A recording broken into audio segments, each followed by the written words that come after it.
The Toyota Fortuner GR is where rugged capability meets sporty style. With a powerful engine, tuned suspension, and Gazoo racing accents, it's built for adventure and performance. Inside, you'll find premium comfort and advanced tech, making every journey exciting. A perfect blend of toughness and refinement. Let's dive in. अस्सलाम वालेकुम, मेरा नाम है चाहज़ेब हाशमी और ये है Toyota Fortuner GR sport 2025 model. और ये गाड़ी पाकिस्तान में बहुत ज़्यादा पॉपुलर होती जा रही है। हालांकि ये पाकिस्तान में काफ़ी अरसे से आ रही है, लेकिन इतनी ज़्यादा पॉपुलर शायद ये कभी रही हो। GR स्पोर्ट लुक्स के लिहाज से बहुत खूबसूरत है और इसके अलावा इंजन तो इसका वैसे ही बहुत ज़बरदस्त है। ये सब डिटेल्स में कवर करूंगा आगे जाके। फिलहाल अगर बात की जाए इस गाड़ी की प्राइस की, तो ये गाड़ी ब्रांड न्यू है, 25 मॉडल है और इसकी डिमांड 2 करोड़ 20 लाख रुपए है। ये सेगमेंट मोटरस्पोर्ट के पास रेडी अवेलेबल है और अगर आपने इसके बारे में कोई इन्फॉर्मेशन लेनी है तो आप दिए गए नंबर पर कॉल कर सकते हैं या फिर आप सेगमेंट मोटरस्पोर्ट को विजिट कर सकते हैं, जो कि रावलपिंडी में DH2 के गेट 1 के ऑपोजिट लोकेटेड है। हमारी एक और ब्रांच भी है रावलपिंडी में मरी रोड पे। खैर, overall it's the best SUV in its category and today I am going to review it.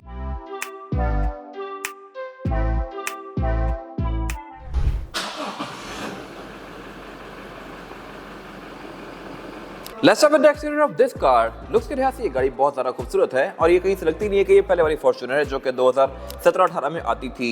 Facelift में इसको बहुत ज़्यादा रिफाइन कर दिया गया और यही वजह है कि ये गाड़ी पाकिस्तान में भी, इंडिया में भी और इवन वर्ल्ड वाइड भी काफ़ी ज़्यादा पॉपुलर है। इंडिया में भी इसकी अच्छी खासी फैन बेस है, सेम गोज़ फॉर पाकिस्तान। और पाकिस्तान में इसके बहुत सारे वेरिएंट्स आते हैं। ये गाड़ी टॉप ऑफ द लाइन है, किंग ऑफ द रोड। ये GR स्पोर्ट है और इसमें बम्पर कंपैरेटिवली किसी वर्जन से डिफरेंट आता है। हेडलाइट्स लेजेंडर में और GR में काफ़ी हद तक सेम ही है। इससे छोटे वर्जन हैं सिग्मा वगैरह, उनकी हेडलाइट्स डिफरेंट आती हैं। और अगर बात करें फीचर्स की, तो ये यहाँ पे बिल्कुल बेसिक ही हैं। इस तरह से कैसे पार्किंग सेंसर्स आते हैं और DRL यहाँ पे बहुत सारी दी गई हैं। हेडलाइट पे ये DRL है, नीचे यहाँ पे DRL है, बाकी फॉग लैंप और हेडलाइट इसकी LED में है। इसके अलावा टोयोटा का एम्बलम इस गाड़ी में प्रिंटेड आता है, जैसा कि लैंड क्रूजर्स वगैरह में आता है, लेकिन उनके प्रिंटेड एम्बलम के अंदर फ्रंट पे रडार आता है, जो कि पाकिस्तान में नहीं ऑफर किया गया। ये एम्बलम खाली ही है। इसी तरह रिवो GR स्पोर्ट जो आता है, उसका एम्बलम भी टोयोटा लिखा हुआ है, लेकिन उसके ऊपर एक प्लैक दिया गया है, जहाँ पे थाईलैंड की गाड़ी में रडार आता है, लेकिन अगेन पाकिस्तान में वो प्लैक खाली ही है, उसके बैक पे कुछ नहीं है।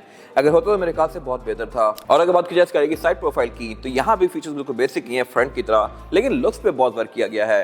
टोयोटा की गाड़ियों में फीचर्स हमेशा से ही कोई बहुत ज़्यादा नहीं है, लेकिन लुक्स और रिलायबिलिटी के लिहाज से ये गाड़ियाँ बेस्ट होती हैं और यही वजह है कि पाकिस्तान में बहुत ज़्यादा चल रही हैं और एवरेज भी इसकी अच्छी होती है। किस तरह से मैं कवर करूँगा आगे जाके।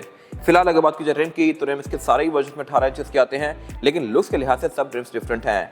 बेसिक V वर्जन के अंदर रिम डिफरेंट आता है, सिग्मा का डिफरेंट है, लेजेंडर का अलग है, GR का ये वाला है। लुक्स के लिहाज से आपको कौन सा रिम ज़्यादा पसंद है, कमेंट सेक्शन में मेंशन कीजिएगा। मेरे ख्याल से ये रिम भी बहुत खूबसूरत है, बट सिग्मा की रिम की भी एक अपनी ही डिसेंट सी लुक है। फिर इसके अलावा इसकी साइड वॉल जो है, ये किसी भी छोटे वर्जन की रिम की साइड वॉल से ज़्यादा थिक हैं और इसका फ़ायदा ये है कि ऑफ रोडिंग में काफ़ी हद तक टायर को उतरने से बचाता है। टायर का एग्जैक्ट साइज़ क्या है वो मैं कवर करूँगा आगे जाके। और इसमें ये फिर ओवर फेंडर्स जो हैं लाइट से, ये बॉडी कलर में कर दिए गए हैं। GR बेशक फॉर्च्यूनर हो या रिवो हो, इनके बहुत सारे पार्ट्स बॉडी कलर में आते हैं, जैसे कि इसका साइड मिरर भी बॉडी कलर में है और डोर हैंडल्स भी छोटे वर्जन के अंदर ये क्रोम में आते हैं। और अगर बात की जाए इसकी एब्सोल्यूट साइड प्रोफाइल की, तो फीचर्स यहाँ पे ठीक हैं। इस तरह से कि इसके साइड मिरर रिट्रैक्टेबल हैं, एडजस्टेबल हैं और में ऑटो वाला फीचर आता है। लॉक अनलॉक करने पे ये फोल्ड अनफोल्ड होंगे। ये चीज़ इवन प्राडो TX में भी नहीं आती, TXL से ऑनवर्ड्स आना शुरू होती है, तो इस लिहाज से ये गाड़ी यहाँ पे नंबर ले जाती है। स्मार्ट एंट्री इसमें ड्राइवर और पैसेंजर दोनों के पास दी गई हैं और इसके अलावा सनरूफ ये गाड़ी ऑफर ही नहीं करती वर्ल्ड वाइड, ना इंडिया में, ना पाकिस्तान में, ना कहीं और। सनरूफ टोयोटा प्राडो से ऑनवर्ड्स देना शुरू करता है। बाकी यहाँ पे रूफर्स वगैरह दी गई हैं और साइज के लिहाज से ये गाड़ी कंपैरेटिवली प्राडो से छोटी है। ये लैंड क्रूजर भी नहीं है। लैंड क्रूजर प्राडो होती है, 200 सीरीज 300 सीरीज होती हैं, इस पे टोयोटा ने लैंड क्रूजर का साइन भी नहीं लगाया। और अगर बात की जाए इस गाड़ी में एंट्री और एग्जिट की, तो ये फ्रंट पे तो ठीक है, लेकिन बैक पे इसमें चढ़ना थोड़ा सा मुश्किल है। आई डोंट नो इसमें यहाँ पे ग्रैब हैंडल क्यों नहीं दिया गया। रिवो में आता है, प्राडो में है, लैंड क्रूजर्स में है, सब में होता है ग्रैब हैंडल यहाँ पे, बट इसमें नहीं दिया गया। तो इसमें चढ़ के बैठने के लिए आप साइडों पे कुछ ना कुछ पकड़ के ही चढ़ेंगे। इसमें है ये गाड़ी ऊंची और यहाँ कोई ग्रिप भी नहीं दी गई। खैर, इसको मैं आगे डिटेल में कवर करूँगा। बाकी इसके अलावा क्वार्टर ग्लास में आता है बैक पे, फ्यूल टैंक भी लेट्स भी दिया गया है। सस्पेंशन भी इसका ठीक है, कोई बहुत ज़्यादा कंफर्टेबल नहीं है। अगर आपको राइड स्मूथ चाहिए तो प्राडो एक बेस्ट ऑप्शन है, लेकिन ये गाड़ी ब्रांड न्यू है और ये ब्रेकेगी भी आसानी से। प्राडो आपको इतने में काफी पुराना मॉडल मिलेगा। फिर इसके अलावा ये गाड़ी पार्शियल 4x4 है, आप इसको 4x4 और 4x2 के बीच में स्विच भी कर सकते हैं। ये चीज प्राडो ऑफर नहीं करती। और अगर बात की जाए रेयर एंड की, तो ये भी पूरी गाड़ी की तरह काफी खूबसूरत है। टेल लाइट्स भी इसकी फ्रंट की तरह ही काफी पॉइंटी और शार्प सी हैं और फिर फेसलिफ्ट के बाद इसकी टेल लाइट्स में ये पूरा ही पोर्शन रेड कर दिया गया। प्री फेसलिफ्ट कार में टेल लाइट्स के अंदर काफ़ी पतली सी स्ट्रिप आती थी और लाइट का काफ़ी सारा एरिया खाली होता था। इसके केस में पूरी ही लाइट को यूटिलाइज किया गया है और लॉक अनलॉक करने पे इसके जो इंडिकेटर हैं ये ट्रांजिशन का इफेक्ट देते हैं। लेकिन इसमें एक चीज़ वियर्ड है, वो ये है कि लॉक अनलॉक करने का कोई साउंड नहीं आएगी। लेजेंडर में और सिग्मा वगैरह में लॉक अनलॉक करने पे गाड़ी टीट टीट करती है, इसमें वो चीज़ खत्म कर दी गई है। I am not sure why. बाकी टेलगेट पावर्ड है जो कि ऑल द वे अप जाएगा लाइक दिस। ट्रंक कैपेसिटी के लिहाज से भी ये गाड़ी स्पेशियस है, लेकिन यहाँ पे जो एक चीज़ वियर्ड है वो ये है कि इसकी जो थर्ड रो सीट्स हैं ये साइड्स पे फोल्ड होती हैं। सिंकिंग वाली नहीं दी गई इवन 2025 में, जबकि सिंकिंग वाली सीट्स हर लिहाज से इससे बेहतर होती हैं और प्राडो में 2009 से आ रही हैं। इनको आप साइड से फोल्ड करेंगे, ओपन करके यहाँ पे आप 2 लोग बिठा सकते हैं, लेकिन शॉर्ट जर्नीज़ के लिए। लॉन्गर जर्नीज़ पे वो यहाँ पे ज़्यादा कंफर्टेबल नहीं होंगे। हेडरूम भी इसका बस पूरा है और लेग रूम भी इसमें कोई प्रॉपर नहीं दिया गया, लेकिन अमेनिटीज़ पूरी हैं। यहाँ पे कप होल्डर्स हैं, पावर आउटलेट हैं, लाइट है, एयर वेंट्स भी हैं और ग्रैब हैंडल्स भी हैं। तो यहाँ पे बैठ सकते हैं लोग, लेकिन ज़्यादा कंफर्टेबल नहीं होंगे। इसके अलावा स्पेयर टायर्स का यहाँ पे नीचे ही आता है। GR स्पोर्ट का रेयर बम्पर थोड़ा ज़्यादा एग्रेसिव है, इसमें ये डिफ्यूजर टाइप का एरिया दिया गया है। बैक पे इसके रिफ्लेक्टर्स भी थोड़े से डिफरेंट हैं और ये पार्किंग सेंसर्स भी ऑफर करती है बैक पे। फिर इसके अलावा फीचर्स के नाम पे यहाँ पे वाइपर दिया गया है, स्पॉइलर दिया गया है, ब्रेक लैंप है। और अब अगर बात कीजिए इस गाड़ी के इंटीरियर की, तो GR स्पोर्ट का रूम कंपैरेटिवली किसी फॉर्च्यूनर से ज़्यादा स्पोर्टी साइड पे है। इसके इंटीरियर में बहुत सारी रेड कलर की स्टिचिंग्स दी गई हैं। इंटीरियर ओवरऑल इसका पूरा ब्लैक ही है और हर जगह पे GR की बैचिंग या फिर सारा सिल्वर वाला एरिया इसका शेडो क्रोम कर दिया गया है, शेडो ग्रे कर दिया गया है। एग्जैक्टली क्या चीज़ें हैं मैं कवर करूंगा आगे। फिलहाल अगर बात की जाए इसके स्टीयरिंग व्हील की, तो ये पूरा ही लेदर स्टिच्ड है। इसमें रेड कलर की स्टिचिंग दी गई है और इसके अलावा ऊपर एक रेड स्ट्रिप दी गई है जो कि इसके लुक को थोड़ा ज़्यादा स्पोर्टी बना रही है। फिर पैडल शिफ्ट तो ये गाड़ी ऑफर करती ही है, लेकिन इसमें नीचे GR की बैजिंग भी दी गई है और इसके आसपास जो ये नीचे ग्रिप्स हैं ये थोड़ी सी ग्रे कलर की हैं, वैसी सिल्वर होती हैं। बाकी इसके अलावा ये मल्टीमीडिया वाला स्टीयरिंग है, क्रूज कंट्रोल भी इसमें आता है। और अगर बात की जाए मीटर की, तो मीटर भी इसका लुक्स के लिहाज से ज़्यादा स्पोर्टी है as compare to any Fortuner. इस तरह से कि ये ब्लैक और व्हाइट तो है ही, लेकिन इसमें रेड कलर की नीडल्स दी गई हैं जो कि इसके लुक को थोड़ा स्पोर्टियर बना रही हैं। फिर इसके अलावा हेडलाइट्स के ऑटोमेटिक हैं, वाइपर्स के नॉर्मल हैं और मीटर के सेंटर में इसकी स्क्रीन दी गई है जिसको आप स्टीयरिंग व्हील पे दिए गए कंट्रोल से यूज कर सकते हैं लाइक दिस। ये आपको गाड़ी की सारी बेसिक चीज़ें शो करवाएगी, जैसे कि ट्रिप्स, एवरेज किलोमीटर पर litre, outside temperature, tyre turning radius, ये सारी चीज़ें।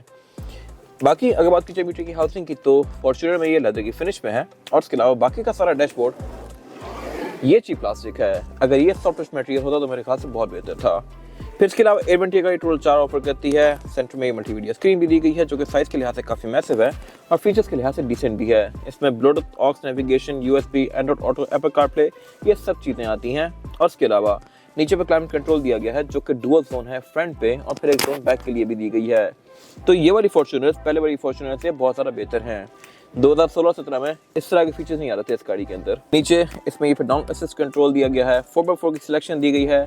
जैसा कि मैंने बताया कि ये गाड़ी ऑल टाइम 4x4 नहीं है, ये पार्शियल 4x4 है, तो आप इसको रेयर व्हील्स पे भी चला सकते हैं सिर्फ, तो वो आप यहाँ से सेलेक्ट करेंगे। नीचे यहाँ पे बेसिक सी ड्रॉर वगैरह दी गई हैं, कप होल्डर्स दिए गए हैं। गियर सिलेक्शन जो है इसमें वो है PRND और स्पोर्ट्स की। स्पोर्ट्स में आप इसको मैनुअली चला सकते हैं यहाँ से भी और यहाँ से भी।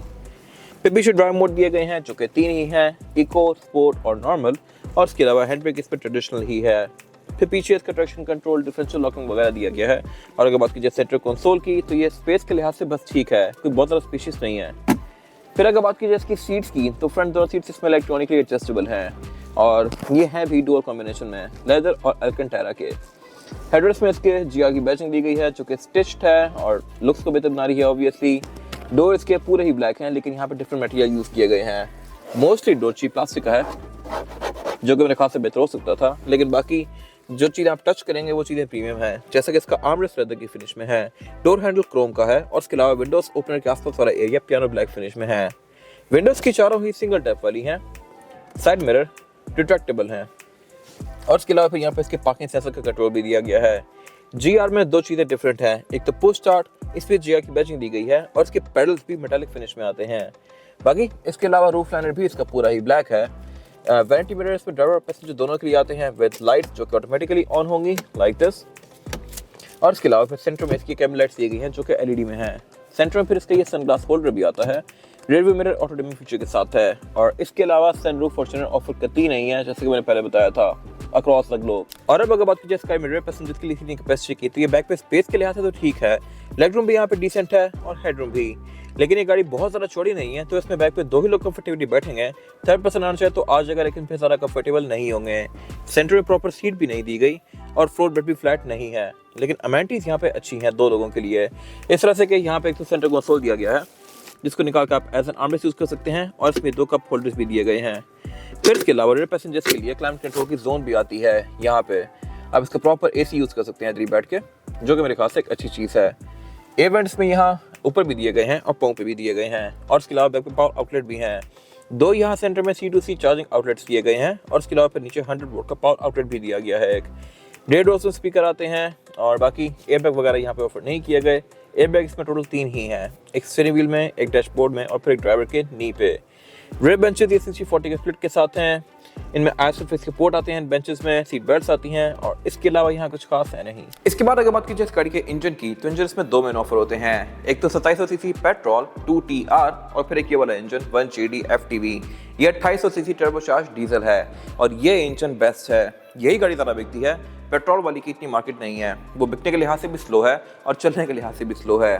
ये इस बॉडी के लिहाज से प्रॉपर इंजन है, और ये कहीं भी आपको अंडर पावर फील नहीं होगी। ये गाड़ी 201 हॉर्स पावर प्रोड्यूस करती है with 500 newton metre of torque, जो कि एक अच्छा फिगर इस बॉडी साइज के लिहाज से। इवन ये इंजन प्राडो के लिए भी सफिशिएंट है, जबकि मोस्टली प्राडोस पाकिस्तान में 2.7 होती हैं, और वो गाड़ी थोड़ी सी अंडर पावर है। तो इन शॉर्ट ये इंजन बहुत पावरफुल है, और आपको एवरेज भी अच्छी देगा। ये आपको 12 तक की एवरेज भी दे सकता है डिपेंडिंग अपॉन ड्राइविंग पैटर्न, और ये एवरेज आपको वैसे ग्रैंडी से मिलती है, जो कि इससे काफ़ी छोटी है साइज में। तो इस लिहाज से ये गाड़ी एक बेस्ट ऑप्शन है, यानी कि इसकी कॉस्ट ऑफ ओनरशिप इसकी और ग्रैंडी की ऑलमोस्ट बराबर ही रहेगी। तो इसलिए ये गाड़ी बहुत ज़्यादा बिक रही है पाकिस्तान में भी और इंडिया में भी।